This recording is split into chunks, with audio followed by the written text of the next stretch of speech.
take this problem seriously, to hold their elected representatives accountable, and to insist upon major changes. Major changes.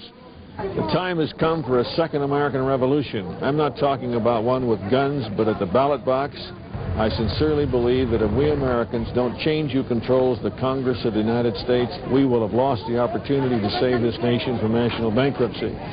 We need to identify the big spenders in the Congress, whether Democrat or Republican, and give them the retirement they richly deserve. I think it's very important to make noise when you see a politician supporting spending legislation.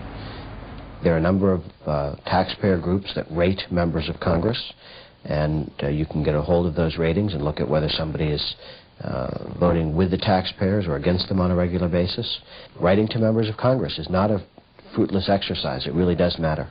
People need to read. They need to educate themselves, and once they've educated themselves, they've got to get a hold of their congressman and wring his neck if necessary, because the one thing that a congressman will respond to is an enraged populace. I believe there are some prudent things that everybody should be doing.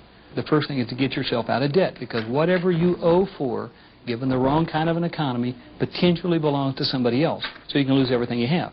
And it doesn't matter how much you have, you can lose it.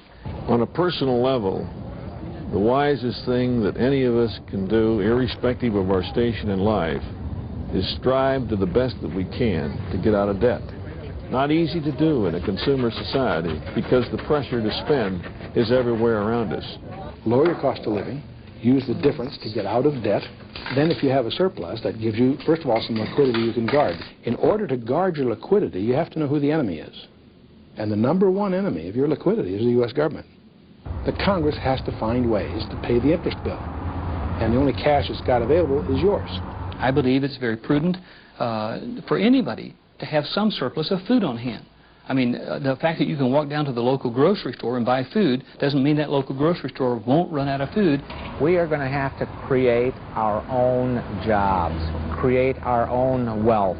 There will be an entire new industry, an underground economy possibly, springing up everywhere. Anyone who can do anything that is of value to anyone else will be able to survive.